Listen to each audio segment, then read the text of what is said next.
Hey, what's up? Just wanted to do a quick unboxing of this Invicta wall clock, Pro Diver version.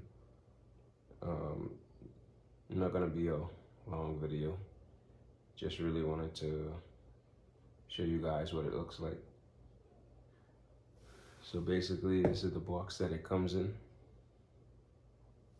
Pretty straightforward. Just get it out.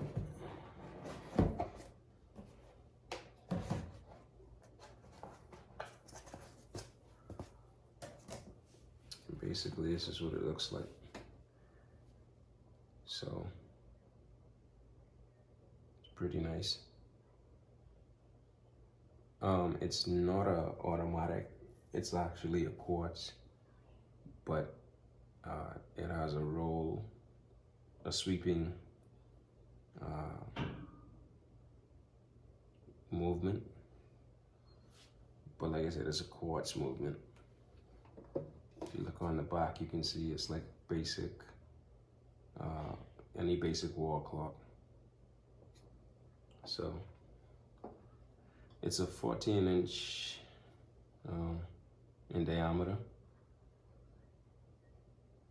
Yep, basically that's it. Like I said, it's not really a long video. I just wanted to get it unboxed and show you what it looks like.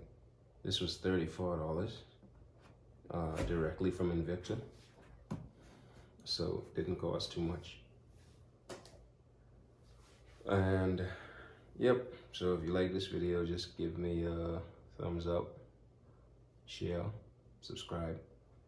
Oh, and one more thing. I know I've been doing a lot of watches. Well, I did a couple already. But this is not a watch channel. It's really just like anything really that I get, I try to just unbox and show you what it looks like. So, but I do like watches, so that's why I have a little bit more watch content, but I'll try to get a lot more things in rather than watches. So just wanted to throw it out there. Once again, if you like this video, just give it a thumbs up, subscribe and share. Thanks.